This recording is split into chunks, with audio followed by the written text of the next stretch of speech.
ஒரு விவசாயி விதைக்கிறதுக்காக வயல்வெளி பக்கம் போகிறார். விதைகளை அள்ளி வீசினார். அப்போ என்ன ஆச்சுன்னா, சில விதைகள் பாதை ஓரத்தில் விழுந்தது, சில விதைகள் முள் செடிகள் மண்டி இருந்த புதருக்கு இடையில் விழுந்தது, சில விதைகள் நல்ல நிலத்தில் விழுந்தது. பாதை ஓரத்தில் விழுந்த விதை என்ன ஆச்சுன்னா, அதெல்லாம் பறவைகள் கண்ணில் போட்டுவிட்டுது. உடனே உட்காந்து கொத்தி தின்னுட்டு போட்டுது. அதிகமாக மண் இல்லாத பாறை பகுதியில் விழுந்த விதையெல்லாம் லேசாக வேர் விட்டு முளைக்க ஆரம்பிச்சிது. அதுக்கப்புறம் வேர் கீழேயும் ஆழமாக போக முடியல, மேலேயும் சூரிய வெப்பம் அதிகம் தாங்க முடியல, எல்லாம் காஞ்சி கருகி போட்டுது. புதர் பகுதியில் சில விதைகள் விழுந்தது இல்லையா, முள் செடிகள் காடாக மண்டி போயிருந்தது. அதனால் முளைச்சி வர்ற செடிக்கு நெருக்கடி அதிகமாக போட்டுது, சரியாக வளர முடியல, விளைச்சலும் சரியாக இல்லை. நல்ல நிலத்தில் விழுந்த விதைகள் மட்டும் நல்லா முளைச்சிது, நல்லா வளர்ந்தது, விளைச்சலும் பிரமாதமாக இருந்தது. இந்த கதையை சொல்லிவிட்டு கேட்க செவியுள்ளோர் கேட்கட்டும் அப்படிங்கிறார் இயேசு பெருமான். ஆமாம், இயேசு கடலில் நின்ற படகு ஒன்றில் உட்காந்துருக்கிறார். கடற்கரையில் ஏராளமான மக்கள் உட்காந்துருக்கிறாங்க. அந்த சமயத்தில் தான் இயேசு ஓமைகள் மூலமாக மக்களுக்கு பல உண்மைகளை சொல்லிகிட்டு இருக்கிறார்.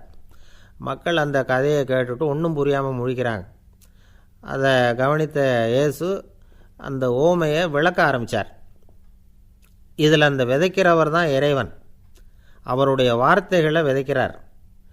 அந்த வார்த்தைகளை கேட்கிற மக்கள் அந்த விழுந்த விதைகள் மாதிரி 4 வகையானவர்கள். சில பேர் பாதை ஓரத்தில் விழுந்த விதைகள் மாதிரி. இறைவன் வார்த்தைகளை அவங்க கேட்குறாங்க, ஆனால் தீய எண்ணங்கள் செய்கைகள் மூலமாக விதைக்கப்பட்ட வார்த்தைகள் அழிஞ்சு போடுது. இறைவன் வார்த்தைகளை கேட்ட உடனே மகிழ்ந்து போய் உடனே சில பேர் அதை ஏற்றுக்கிறாங்க. இவங்கெல்லாம் அந்த பாறை பகுதியில் விழுந்த விதைகள் மாதிரி. அதனால் இவங்கெல்லாம் வேறு இல்லாதவங்க, கொஞ்ச காலத்துக்கு இறை வார்த்தைகளுக்கு கீழ்ப்படிந்து நடப்பாங்க. அதனால் ஏதாவது இடைஞ்சல் ஏற்பட்டால் உடனே தடுமாறுவாங்க. தங்கள்கிட்ட இருக்கிற நல்ல பண்புகளை விட்டுட்டு பாவ வழிகளுக்கு போயிடுவாங்க. முள் செடிகளுக்கு இடையில் விழுந்த விதைகள் மாதிரி உள்ளவங்க யாருன்னா, இவங்களுக்கு உலக கவலை உண்டு, செல்வத்தின் மீது மயக்கம் உடையவர்கள்.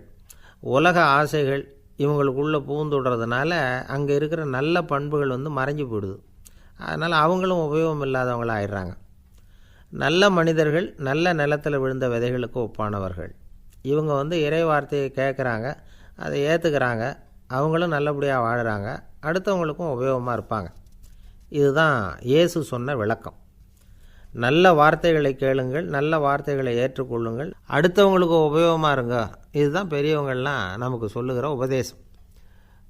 ஒரு அப்பா தன்னுடைய மகனுக்கு உபதேசம் பண்ணார். இதை பாருப்பா, நல்ல வார்த்தைகளை கேட்கணும், எப்போதுமே மகன் அப்பா பேச்சை கேட்குறது நல்லது அப்படின்னாராம். நீ ஏதாவது ஒரு தப்பு பண்ணால் என் தலையில் ஒரு முடி நரைச்சி வெள்ளையாக போடும்பா, நீ செய்கிற ஒவ்வொரு தப்புக்கும் என் தலையில் ஒவ்வொரு முடி வெள்ளையாயிடும் அப்படின்னாராம். பையன் யோசித்தான், அப்பா இப்போ தான் எனக்கு புரியுது, தாத்தாவோட தலைமுடி பூராவும் வெள்ளையாக இருக்கிறதுக்கு என்ன காரணங்கிறது எனக்கு இப்போ தான் புரியுது அப்படின்னான்.